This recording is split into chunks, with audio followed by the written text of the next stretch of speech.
That is not dead which can eternal lie, and with strange aeons even death may die. H.P. Lovecraft. You're listening to Writing Roots, brought to you by AspenHouse Publishing. Welcome to the October bonus episode of Writing Roots. I'm Lee Hull. And I'm Lee Esses. Happy Halloween! Yay! We decided to use this episode to share some of our own writing. These are short stories written by members of the Forge for Halloween, including all things horrific and spooky. These are the versions straight from the keyboards and pens of our writers. They haven't gone through a rigorous editing process, but we hope you enjoy them all the same.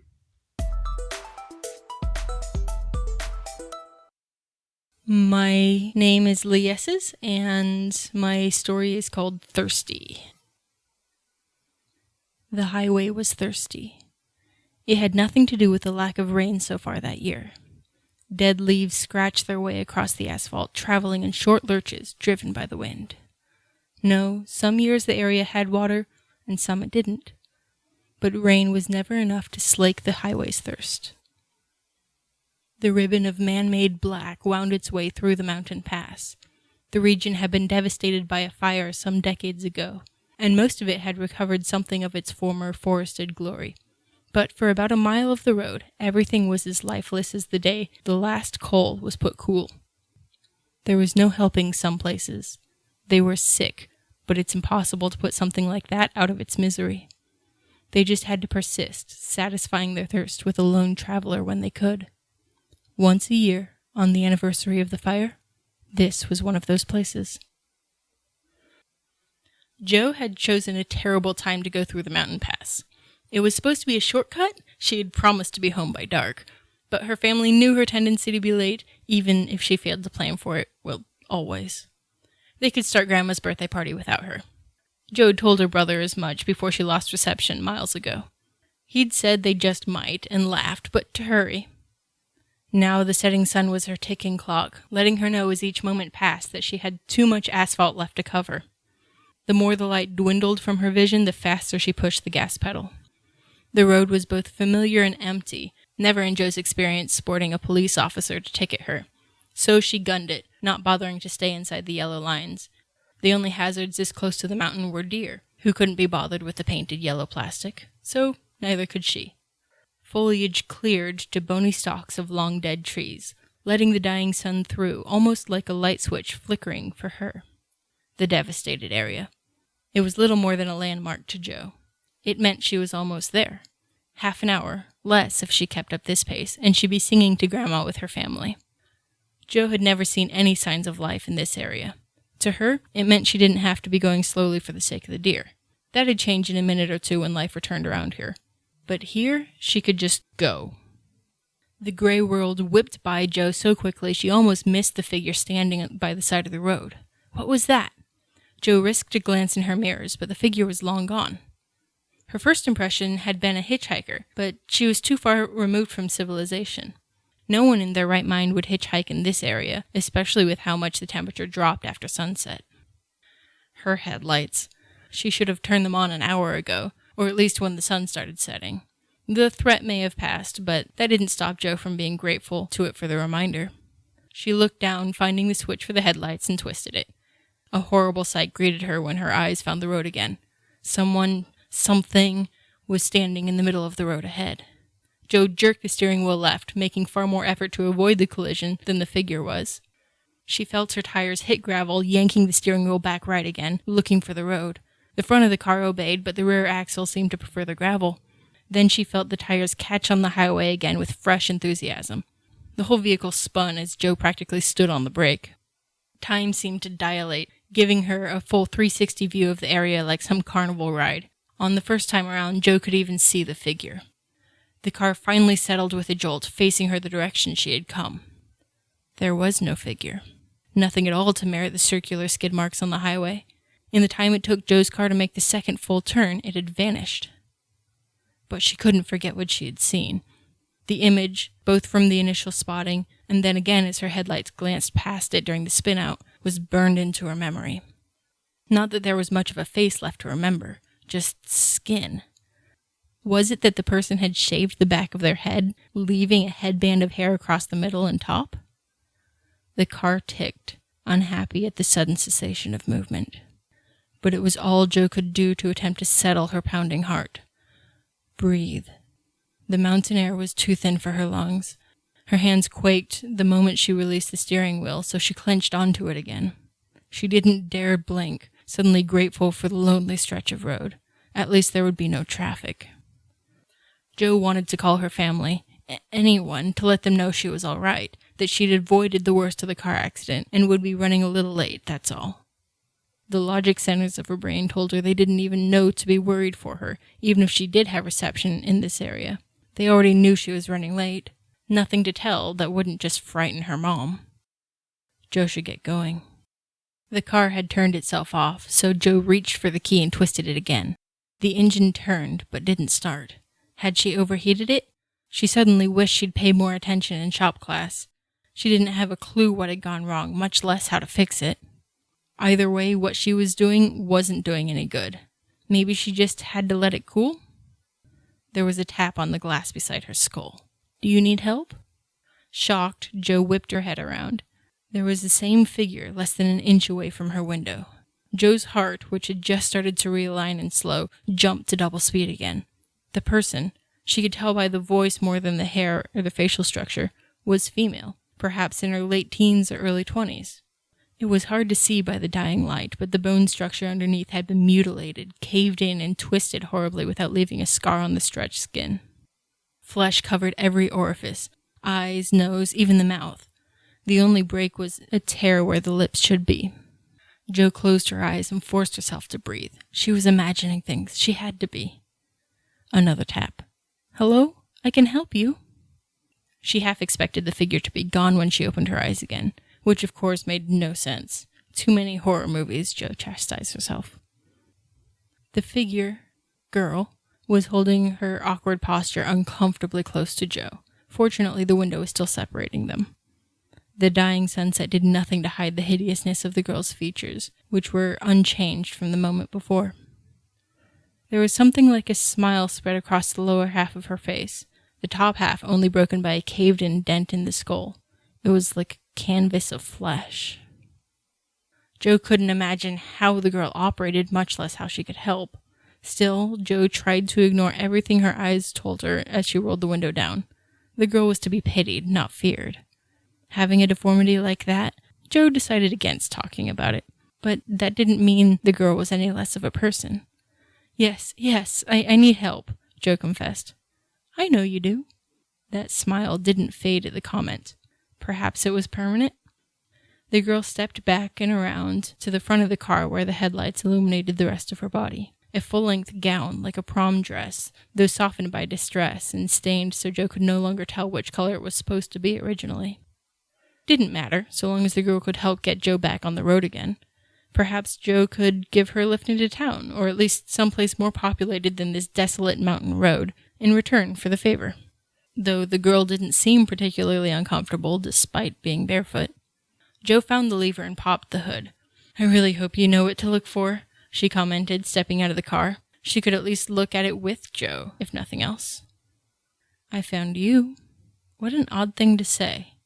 Jo looked at her, but the girl's face was pointed at the still closed hood. There were no eyes, not even eyebrows, just stretched skin over the mangled skull underneath. It took everything in Jo not to just stare. Jo stepped around the girl, assuming she needed help with the hood. She could do that part at least. The car was still ticking, as if talking to itself. Jo half expected a plume of smoke to buffet her, but nothing. You need help, the girl said. She could tell that just by looking. She hadn't even lifted a hand to check the oil or anything. Jo looked back at her, but the girl was facing Jo, not the engine. Can I help? Why was she facing her? Jo couldn't exactly say why she didn't like it, only that the dying light on the pale, stretched skin disturbed her. So she diverted her eyes back to the engine. I hope so. Finally, the girl moved her hand, but to Jo's surprise, it wasn't toward the engine.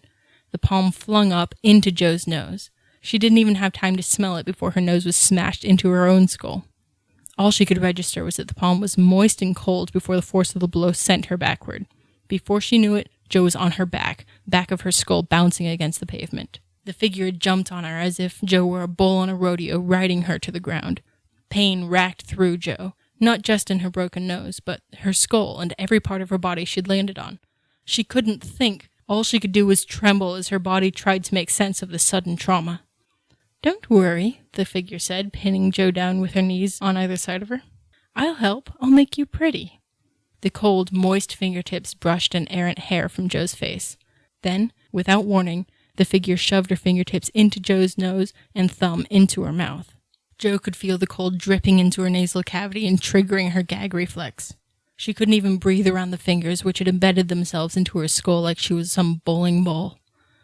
She tried to fight back, but her left hand was pinned to her side by the girl's knee, and the right was doing nothing but getting that moisture on itself as it struck the figure's dress. The cold moisture wasn't evaporating either. The figure used its grip on Jo's face to lift her head wholly off the ground. Jo's hair did nothing to protect her skull as the girl slammed it back into the asphalt. Jo could feel the blood gush from where she'd made contact, warm at first as it combed through her hair, then cooler as it made contact with the coming night. But there was nothing she could do. She was trapped, unable to defend herself as the girl lifted and slammed Jo's head against the road again. Then, suddenly, mercifully, it stopped. Was the figure gone? No, she could still feel that cold moisture wiggling slightly in the back of her throat. Jo collected every ounce of courage she had and opened her eyes. The mangled face of the girl was close, watching her, her head tilted like a curious puppy, hair from one side just long enough to brush the side of Jo's cheek. The posture was intimate, if not for the horrible things she had done to Jo. "You need help," the girl said again, this time in a whisper. It was true, Jo did need help, but not from her. Jo wasn't sure she'd have been able to answer even if the girl's fingertips weren't choking her from the inside. "I'll help you." No, Jo didn't want it. Whatever this help was she was offering, Jo was sure she'd be better off without it. She just wanted to be left alone, to go back to her car and pretend this was all some horrible nightmare, that this figure wasn't causing accidents and strangling her with her fingertips. The girl stretched to standing over Jo, lifting her skull as she went, forcing Jo into an awkward half-sitting position. "This way." She turned to the cliff side of the mountain, breaking her own elbow with a snap as she repositioned to drag Jo across the highway. The coarse asphalt sanded flesh off the heels of Jo's hands as she tried to fight the figure. She was just a girl, no older than teenage. She probably didn't even have her license yet. Why was this so impossible to fight her? "Almost done," the girl told her, showing her first bit of real emotion with a cheery giggle to punctuate her comment. Jo was leaving a smear of blood behind her on the highway, a mix of the precious liquid gushing from the back of her head and the parts mixed with the meat of her hands. The sun was almost fully set now. No one would see it until morning. A car roared around the corner of the road, lighting them up with its headlights as it flew toward them. Too fast. The vehicle was a metal juggernaut of death. The figure disappeared an instant after the headlights hit it, abandoning Jo in the middle of the road. Then the headlights hit her, the grill, the undercarriage. Gore spread across the breadth of the road. Her limbs went every direction, and skull bounced once more on the pavement before the rear axle pulled it clean off of her spine. Jo was aware of everything. Every sensation, every bit of pain and cold and blood and darkness. She was dead. She had to be, but she still felt it all. The car didn't even slow long enough to see what it had hit. It just continued on its way, the way Jo was supposed to have gone. There! The girl was back, standing where she had been moments before the car rounded the turn. Her arm was still broken at the elbow, 3 fingers still impossibly stretched from where they'd snaked into Jo's nose and mouth. All better! She picked up Jo's head and brought it back to where Jo felt herself sitting, watching. The flesh on her face was mangled now. She could see it like a stage prop in her own lap. It wasn't that different from the girl's, though Jo still had the full head of hair, and the skull was caved in on the other side. "You can say thank you now," the girl commented. "Aren't you glad I came to help?" Maybe it was a moan as another day faded into night. Maybe it was a sigh, like the sound one makes when they awaken from a particularly bad dream. Or maybe it was just the mountain wind changing directions as the air rapidly cooled around it. But something about that highway exhaled that night. It was relieved, satisfied after a year of thirst. The traveler in the car would make it to his destination. Grandma's birthday party would go on. The world around the burned area would continue as the highway went dormant again. It would get thirsty again. It always did. And it would slake that thirst again. It always did.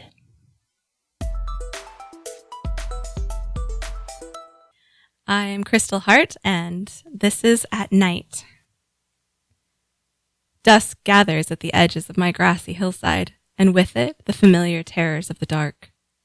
We girls wisely abandon our nightly feast to retreat indoors, where it is warm and cozy and safe. Blanche, my plump, dear friend, crazy as she may be, loves this time of day. I'll never know how she came to be so fearless. Perhaps it is age. She is several years older than I, but it feels like we're worlds apart. Through the open door, I watch her kindly. She stands near the house, picking at leftovers everyone else has abandoned for fear of the dark. I have to give her credit for cleverness. She never goes hungry as some of the rest of us do. She's the beauty of us all. Head a soft red, long legs, sturdier than the rest of us. I vow to be just like her someday. She is so brave. Nothing makes her run in fear. I want that to be me. I notice how her sharp eyes take in the changes of approaching night. Perhaps it is her awareness that gives her courage. She turns her head to listen to the cricket's song. Little birds had long left the fields and returned to their homes as predators emerge. Wolves with teeth sharp as the butcher's knife. Coyotes and skunks and bears, and the list goes on. I take a step back from the door, remembering the time I'd seen a wolf come too close to the house, slavering all over pointy canines. Rabid is the word I had heard used. I remember feeling the power of its gaze, like it wanted to make me its meal. Blanche notices me then, as if aware of my weakness and calling me out. She is offering me food. The long shadows have disappeared. We would both be inside, but I take a step toward her, and then another. The food is good. I forget why I'd run in fear. Blanche turns her head sharply. I stop. I trust her instincts. Mine tell me to run. Then I see what she sees. A shadow, darker than the night around it, tall, much taller than we are. I hear footsteps. I feel their echo along the ground beneath my feet. A long pole appears, with a glint of steel on the end. How I see it glinting, I don't know. I look to Blanche for guidance. Her eyes are wide as they meet mine. Why aren't we running? I want to scream, but I don't. Blanche knows best. A meaty hand reaches down, snatching her up. It happens so quickly I hardly know what's going on. Like a chicken, I run away terrified. I know I will get ribbed about this tomorrow when the rest of the girls hear about it, but I don't care. Something is happening to Blanche. Her head is on a stump, held there as the glinting steel is raised high above it. Quick as a lightning strike, the axe falls. Her head rolls to the ground as her dead body writhes and blood spurts everywhere. I've heard this is how it happens, but I'd never seen the horror of it until now. I stumble over my own feet as I make it back inside, squawking and waking the whole hen house in my panic. I turn sadly to watch as Blanche is hung by her feet and carried back to the master's house for dinner.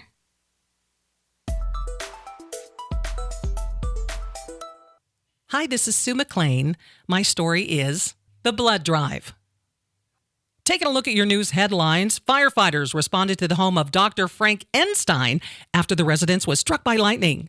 Authorities are searching for a brother and sister, George Hansel and Eva Gretel, on suspicion of trespassing, destruction of private property, and in connection with the disappearance of Shay Isa Weech from a home on Sugar Plum Lane. The Department of Game and Fish are now searching for a gray wolf that chased a 12-year-old girl who was on her way to her grandmother's house. They're hoping to tag and place a tracking device on the beast, which, according to the young red-hooded victim, was described as having big eyes and big teeth. This just in, there's a traffic alert for eastbound Highway 276, where the United Vampires Association is having a blood drive tonight until midnight. Also, Jack's Coven of Witches are boiling up some fun for the whole family with a Halloween carnival starting at 5th and Eastwick Avenues. Get there early because they're planning on having quite a few children for dinner. The werewolf pack is also having a camp out under the full moon tonight just off of Highway 276, traffic backing up at the turnoff of Disenchanted Way. Meanwhile, the zombie 5K run starts in about an hour at the dam. Travis switched off the radio, not inclined to hear the commercial jingle as he drove down Highway 276. Why do all the weirdos come out on Halloween, he thought to himself as he glanced out the window. The dark walnut trees lined the roadway, their limbs resembling fractured appendages and knotholes creating craggy faces in the graveyard as the full moon loomed in the distance. The evening fog rose slightly off the ground as the gravestones stood like mystic warriors ready for battle. 16-year-old Travis knew he shouldn't even glance at the graveyard. It was bad luck. And that wasn't even the worst of it. In the distance, he could see the flashing red and blue lights of the roadblock up ahead. The blood drive, and I'm not ready to donate. I'm not ready to make that type of commitment, Travis said to himself, which is something he did when he was nervous, talking to himself, and now he couldn't even remember if he had his driver's license. As the teen slowed down and attempted to pull over to the curb to check, he started to swerve. Then he noticed a law enforcement motorcycle in the rearview mirror and the words, "Pull over," blared out of a loudspeaker behind him. Travis started to sweat, and his palms were now soaking wet. As the officer approached the window on the passenger side, Travis leaned over to unroll it with his left hand. Within seconds, the teen's right hand slipped on the leather, and he did a faceplant into the passenger seat. "Step out of the vehicle," the officer said gruffly. "All righty," Travis mumbled into the slick black leather seat that was now saturated with his sweat. "This is humiliating," Travis said as he swung the passenger door open, striking the officer. After regaining his composure, the officer asked, "What are you, human? Have you been drinking? Do you even realize you just assaulted an officer?" Travis was so nervous that he just nodded up and down in agreement. "So, you have been drinking?" the officer exclaimed. "What do you have to say for yourself?" At which point, Travis awkwardly blurted out, I've been, drinking. I was playing video games with my bro, Eddie, who was like, "You should know something." And I'm like, "What?" And he's like, "Candy." The officer was confused. "You want candy? Okay, boy, I don't have any candy, but I do have a one-way ticket downtown. First, I want your driver's license and proof of insurance. Now." Travis's eyes were filled with tears as he reached into his pocket and grabbed his wallet. He handed the officer his driver's license, all the while taking note of the flashing lights of the checkpoint up ahead. The officer noticed his interest and said, "Oh, that? There's a bloodmobile up ahead. We're having a blood drive tonight until midnight, and I'd ask you," as he held the license to Travis's throat as if it were a knife, "but it appears that you might be under the influence." In one quick motion, the officer dragged the license from Travis's neck to his chin and scraped off the skin where his beard was still trying to grow in. "Ow! What'd you do that for?" he asked as he rubbed the raw skin on his neck and chin. "Because I can," said the officer, who proceeded to walk towards his motorcycle where he ran Travis's ID. No priors. Then he noticed something was off about his driver's license. The sound of the gravel crunched beneath the officer's feet as he walked back towards Travis. "Just a few questions before I conduct some tests to see if you've been driving while impaired. Now, where are you coming from tonight?" Travis vomited a rapid succession of responses that nearly overwhelmed the officer. "I was at my girlfriend Candy's house, and she told me that she might be in love with my best friend, Eddie, my bro, who told me while we were playing video games." And I'm like, "Bro," and then she said he was a good kisser and that she liked his fangs. And I'm like, "Well, he's no Dracula." And then she put me in the friend zone. Can you believe it? She put me in the friend zone, and I was like texting her after I left, and then she blocked me. And I was thinking about turning around, and then I had to look for my license, and then I wanted to go back to her house, and then you cop blocked me. "And I haven't been drinking," he added. "Okay, catch your breath, son. Catch your breath. You're not drunk." The kid's eyes were slightly bloodshot, but the officer could tell he wasn't under the influence. Then the officer gently patted the kid on the back, consoling him like he did his own son. Then he wiped his hands off on his uniform pants. "You're just sweaty, and you're young, and you're heartbroken." "Yeah," Travis mumbled as they both leaned back against the car as if exhausted by the conversation. Then the officer had an idea. "Let's have a moment of silence for the death of your relationship." The officer stepped forward, removed his hat, and bowed his head. Travis followed in suit, and they both just stood there for a few moments until the officer broke the silence. "So, kid, I noticed something about your driver's license. I see that you're a donor. That's great. I'm a donor, too. I just want to know why you're not committed. Your license reads undecided." Travis's mind began to wander back to Candy, who always looked great in his sweatshirt. She always smelled like vanilla and tasted like peppermint. The officer persisted. Why are you undecided? You know how important it is to make a wise decision, because if you don't, it could be decided for you. Look at me. I'm 6'3", handsome, strong, and smart. Plus, I look great in this uniform.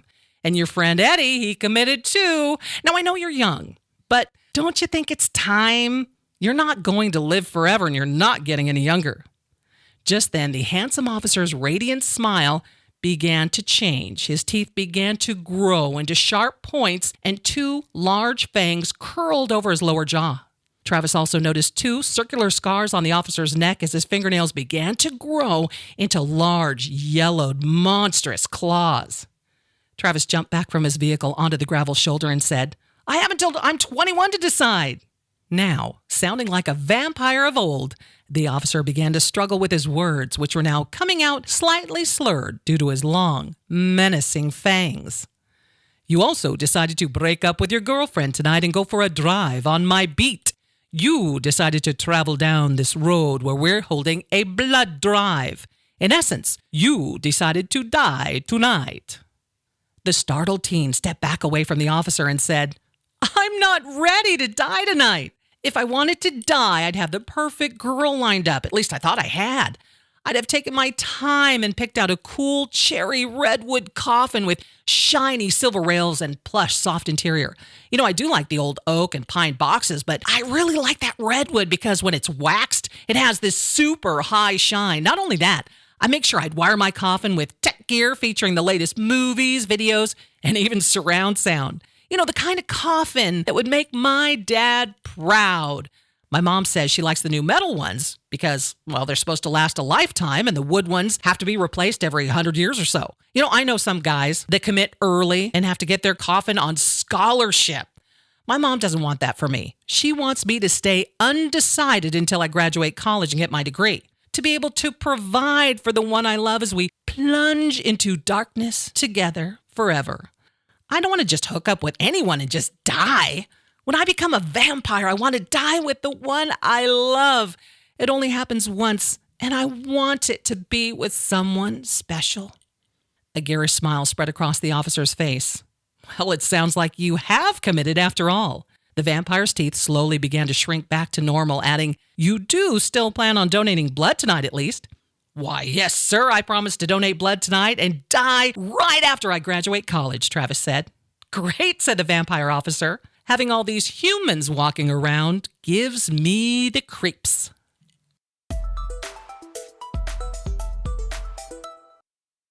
I'm Lee Hull, and this is my short story for Halloween, Reflections. We'll set up the camp out here. Investigate tomorrow.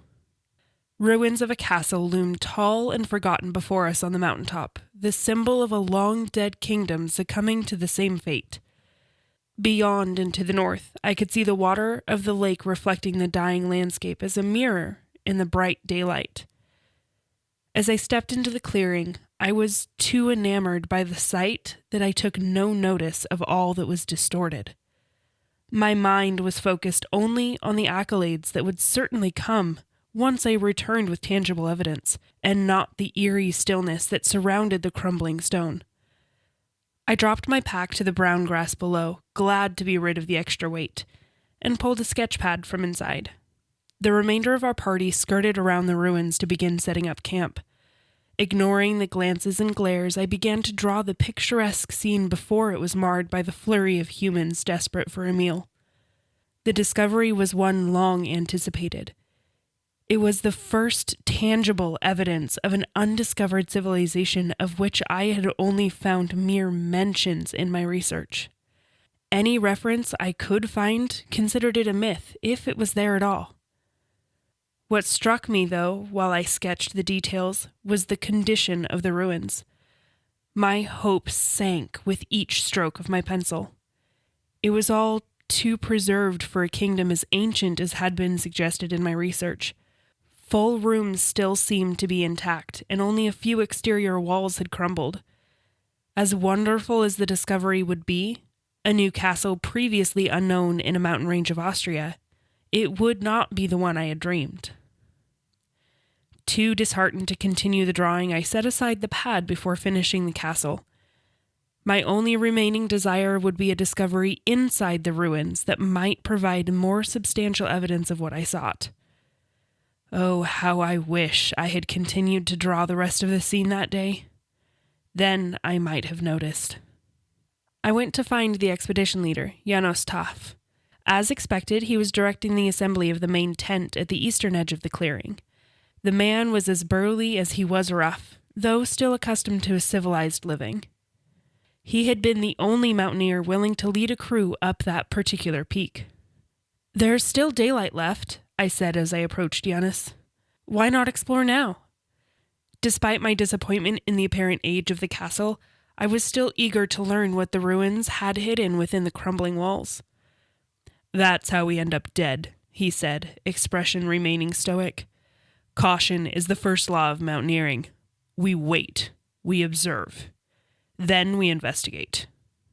But no. I stepped back, surprised by his adamance. He was stern, almost angry.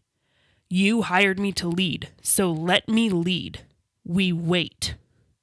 Unwilling to argue with the man, though I would outwit him, he vastly outweighed me, I returned to my pack to begin pitching my own tent on the southern edge of camp. It was becoming an easier process after a week of trekking, but it still took me far longer than the others. Sketching had not helped in that regard. After it was finally ready, I stood and wiped the sweat from my brow. My hand froze as something on the water caught my eye. It had first seemed to be a rather large fish rippling near the surface, but as I looked for whatever it was, I could not find it. The water remained as motionless as glass. Believing it to be a vision of my exhausted mind, I retired to the tent. It was separated from the main body of the camp. I wanted my view of the ruins unobscured if I chose to wake and sketch by moonlight. My body was growing more accustomed to the hard ground and did not protest as much anymore as I drifted into sleep. It was not long before I was woken by a disturbance. It was fully dark outside, with only a faint light shining through the dense canvas from the moon and a campfire. I listened more closely to what was happening and realized several of the men were arguing. They had grown more irritable each day into the expedition, so I ignored the spat and attempted to sleep again. Their voices, however, only grew in volume and intensity. "It's just water." "Cursed water." "To hell with you all. I'm going to get a drink." Curiosity compelling me, I went to the entrance of the tent to watch the dispute. A short man, one of those who cared for our pack animals, was walking away from the circle of tents and toward the lake. More than one person attempted to call him back, but he just waved and kept walking. He was knee-deep before he finally stopped. The water rippled gently outward with a peculiar serenity. It almost appeared as if the water was calm, despite having someone disturbing its surface. With a glance back as if to reaffirm his belief it was safe, he bent and placed his hands into the water. Cupped hands full, he raised it to his lips and took a long drink. The man turned back to the camp with a grin and waved for more to join. A single ripple began to return from the center of the lake. It was moving faster than physics would allow. My stomach clenched and I felt the blood drain from my face. I could not move. I could not speak. I could not breathe. I could not warn the man to run. I could only watch. All was still for a moment as the ripple reached the man. He didn't appear to notice. Without so much as a cry of surprise, the man disappeared beneath the surface. The camp reacted immediately. Men ran in every direction, some toward the lake, some for rope. Janos began to shout orders, commanding the crew members who seemed lost. I remained frozen, staring. The man did not resurface. He didn't even appear to struggle. Before anyone could reach the bank, the water had returned to its glassy state. For the next hour, everyone in camp attempted to find and rescue their friend. Each passing minute, hopes grew dimmer, and knowledge the man was dead grew stronger. I attempted to offer my assistance, but was shunted out of the way. Knowing I would not be able to return to sleep while the crew tried to rescue their friend, I busied myself with caring for the remainder of the evening meal. My eyes kept drifting toward the lake as I scrubbed the dishes. Something unearthly drew my attention and turned my stomach. I continued to watch the ripples as the men worked in the water. Even with so much motion, the center of the lake remained undisturbed. The man was never recovered. When Yanis finally called off the rescue attempts, the crew retired to their tents nearly immediately. Amid the somber silence, I caught the occasional muttering against me and my foolish expedition, as they called it. I returned to my tent as well, though my sleep was not nearly as deep as it had been earlier that evening. My mind kept returning to the lake. An eerie weight pressed down upon my soul, and I began to believe the mutterings. What little sleep I did get was haunted by the dreams of unspeakable horrors rising from the depths of the lake.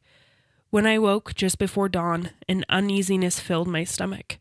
Nausea overwhelmed me as soon as I stood, and I barely made it through the entrance of the tent before I retched the contents of my stomach onto the ground. No one else appeared to have slept well that night. The few that were awake at that early hour did not speak, nor did they even look at the others. It was a small comfort as I realized they would not look at me either. Being ignored was far preferred to being the target of accusing glances and murmurs. As the sun rose, casting a soft orange light across the clearing, my anxiety began to flee. Hope returned once again as I looked over the ruins.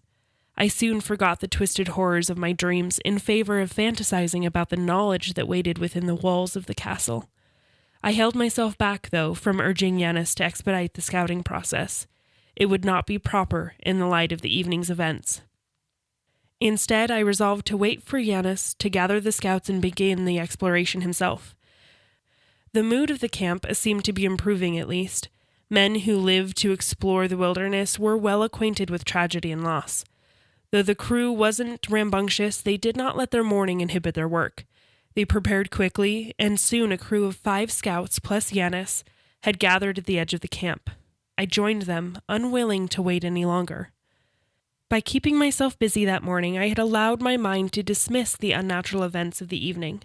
I attributed the man's fall to an unsteady footing on slippery rocks, and thought the strange wave to be simply an illusion of an exhausted state in moonlight. I approached Yanis just as he finished instructing the scouts. "I'm joining you. I need to see what's inside." "You'll wait until we're done making sure the place is sound enough to not come down on your precious little head." Yanis examined me critically, eyes lingering purposefully on my satchel, which he knew was full only of pencils, journals, and sketchbooks. None would be useful if I found myself trapped in a collapsing room. "I'll not wait any longer for this discovery." I looked back at the man, mustering as much confidence and authority in my voice as well as my posture. "I won't go off on my own, and I won't enter any rooms until your team deems it safe, but I will go into that castle."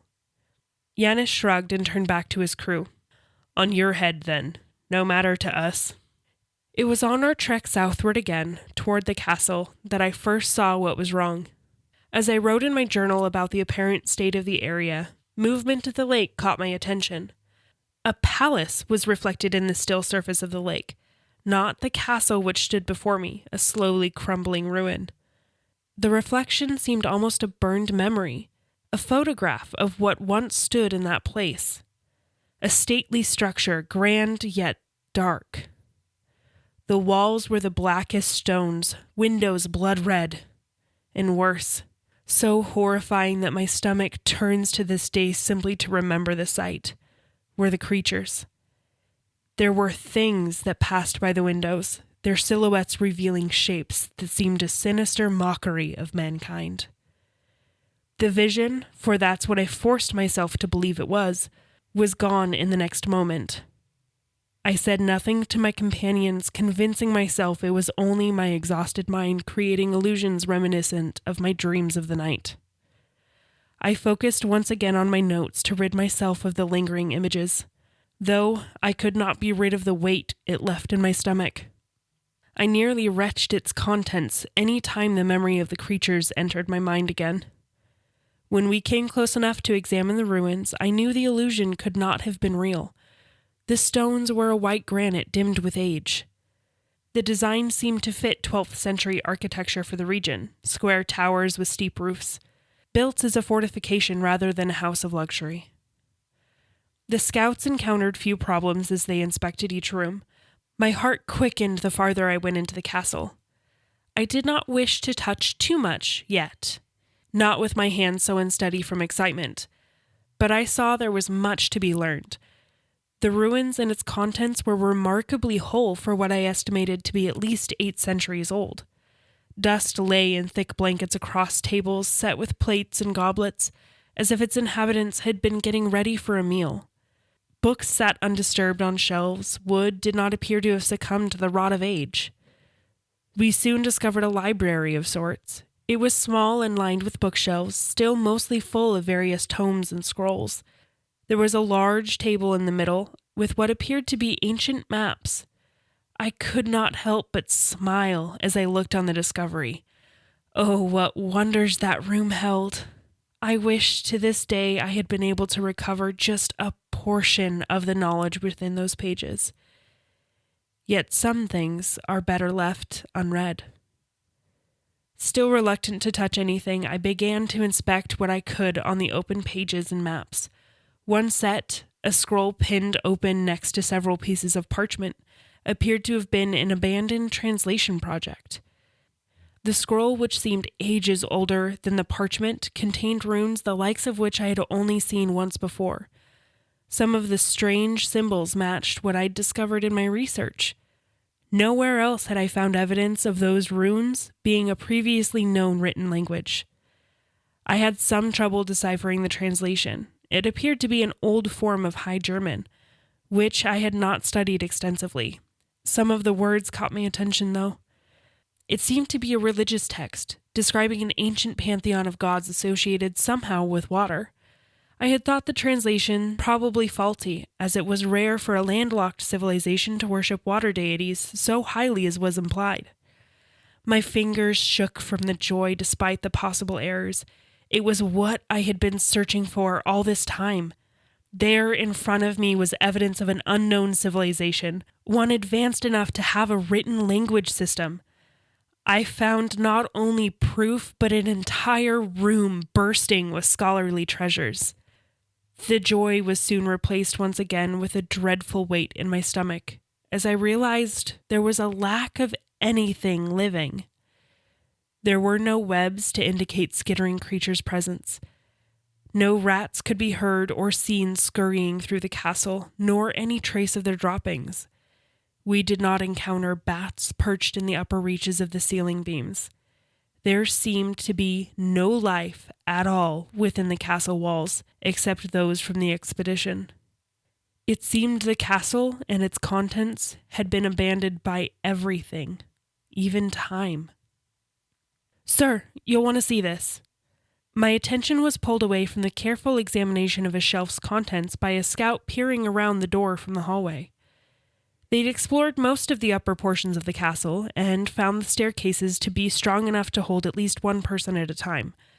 But the scout did not lead me upwards. I followed him through what appeared to be a small chapel, to a door hidden behind a tapestry. A stairway descended into blackness, but the fearless scout, holding a flickering torch, stepped down into the depths without hesitation. It seemed to have no end, but only to be a stairway descending into hell itself. The graying white granite slowly darkened into a deep black stone, smooth and unnaturally cold to the touch. My heart began to race again, not from excitement, but dread. The stairway opened into a cavernous room with black walls. The single torch was not enough to allow me to see to the other side of the room, though the flames did bring to my attention numerous etchings in the obsidian-like stone. Calling the scout to bring the torch closer, I inspected the wall closest to the stairway entrance. The runes matched those found in the partially translated scroll. I knew this room must be from long before the castle. My breathing became shallow as images flashed in my mind from what I'd seen in the lake. A black palace, blood-red windows, creatures of indescribable horror. I stepped backward from the wall, stumbling into the scout. He dropped the torch in an attempt to steady me. It rolled away, highlighting portions of what seemed to be several large, concentric circles or arcs, lined with more ancient runes descending toward one point in the room. Are you all right, sir? Yes, I'm fine. I'll be fine, at least. Once I had regained my balance, the scout retreated farther into the room to recover the torch.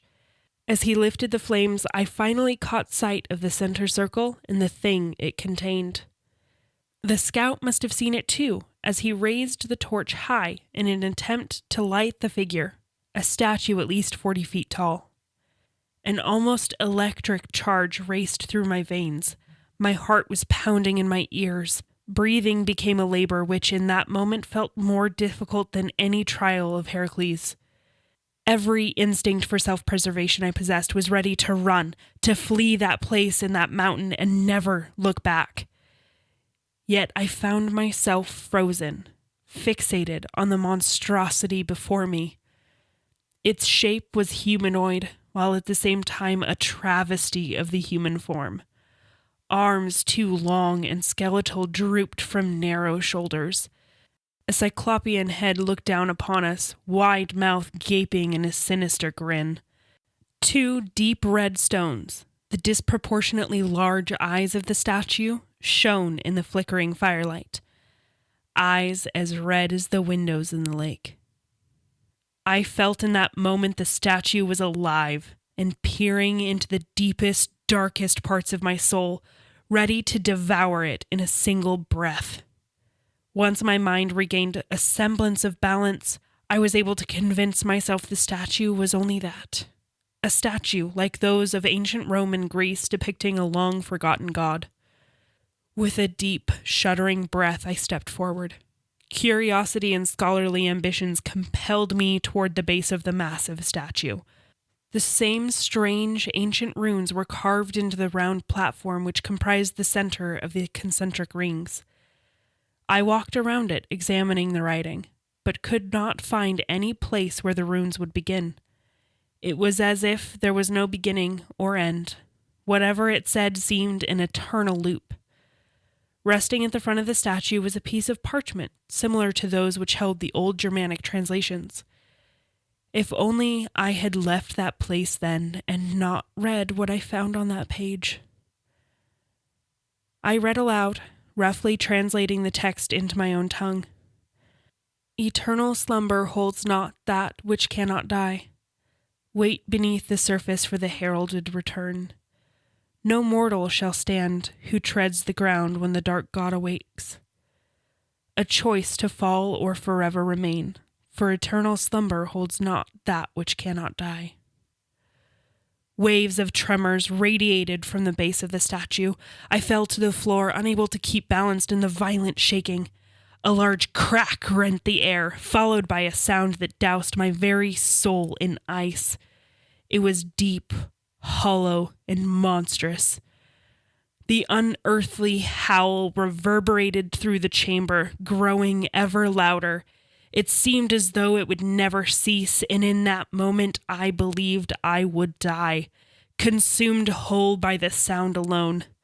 My body racked with terror at the mere thought of seeing the creature from which the cry emanated. When the tremors and howl finally faded, I pushed myself up from the floor. All had gone dark. The torch had been extinguished. I could hear the scout's mutterings, desperate whispers for death. The man had gone mad. I turned toward the sound, knowing the scout had been between myself and the stairway, and began to walk. My feet tested the ground before each step, for I did not know if the tremors had broken open the ground beneath. I stretched my arms forward, grasping desperately for walls which may lead to my salvation. A new sound entered the room after only a few steps. A bubbling sound came from somewhere behind me, and soon each footfall was accompanied by a splash. The room was slowly flooding. I quickened my pace, desperate to avoid a sinking death in such a dark, ominous cavern. Just as the water reached the top of my boots, an icy shock seizing my legs as the water finally touched my skin, I found the staircase and ascended as quickly as my feet would carry me. The sight that I had met above as I looked through the remnant hole of a window made me desperately long for that watery death below, along with the mad scout in the cavernous shrine. What I had attributed as only a vision had awakened. A black palace sprawled out on the surface of the lake. It was not a reflection, for the angle could not have shown me the castle, but appeared as a portal to a twisted dimension. The creatures streamed toward the surface in droves. The water surged upward as the first thing reached the edge. The tension held like a bubble around the distorted form for several moments as it pushed outward, until the water finally burst and freed the creature from its damp prison. Hundreds of the creatures followed, each with pale skin and dark red eyes. The water that dripped from their skin was viscous, falling in streams rather than drops. Their mouths, like that of the statue, were gaping maws too wide for any natural being. Screams of terror carried across the mountaintop from the expedition's camp. I watched as the army of monsters fell upon the men, tearing the ones they caught as easily as a man tears paper, then devouring the pieces. A few of the brave among them tried to fight back. Loud cracks from their rifles and pistols punctuated the screams. Their efforts did nothing. I retched, though my stomach contained little more than acid. Yanis found me then, cowering beneath the window with ears covered and eyes clenched shut. His touch evoked a cry of primal terror, as I assumed all but myself had been killed and the monsters must have finally found me to exact their punishment. "It's just me," Yanis said, holding my hands firmly to keep me from fighting. "We must leave, now." The words did not expel the fear, but did instill in me some hope. I was not the only one. I looked up to Yanis, fear apparent in his usually stolid face, and the two men with him. Cracking stone and a tremor through the castle interrupted my thoughts. Yanis lifted me to my feet and pulled me along as he and his men began to run. I would not be alive had it not been for those men's courage and ability to act when faced with things more terrifying than even the most twisted mind could conceive. I could hear feet, too large to be human, slapping the stone behind us with a sickly, wet sound. The echo made it impossible to tell how far the creature was from us, but the sound compelled us forward more quickly. Sheer terror was the only force that kept me moving, for my body, so used to scholarly endeavors, would never have lasted so long at the pace we ran. Yanis had found another way to leave the castle, opposite the camp and mass of monsters. The scouts, used to running with light feet and going unnoticed, led the way, navigating our small band, the only who remained of our entire crew, safely away from that cursed mountain lake. If only I had not looked back, I might have been able to forget the things I'd seen. That part of me still focused on the scholarly accolades, longed for the knowledge still hidden in those books. As we left the clearing, taking refuge in the cover of trees, I looked back at the castle in the lake. Rising from its depths was a god. The god I had seen depicted in stone below the castle. Its skin was black as night and seemed to devour the light around it. Monstrous red eyes peered across the clearing in our direction, and it grinned. Terror surged through me, and I fell beneath the weight of that stare. Yanis grabbed my arm, lifting me again, and forced me to continue my flight. The god roared, a monstrous sound that I could never forget. I sometimes think I hear it still, echoing across time to haunt my waking hours. I do not know what happened on the mountain once we escaped. My nightmares would have me believe the creatures are still there, amassing an army to conquer the world once again.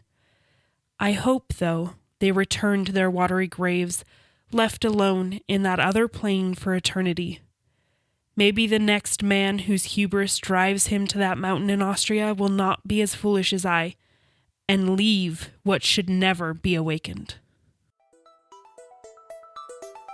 If you have a question or comment for our hosts or a topic you'd like us to cover, send us an email at writingroots@aspenhousepublishing.com or find us on Facebook by searching for Aspen House Publishing.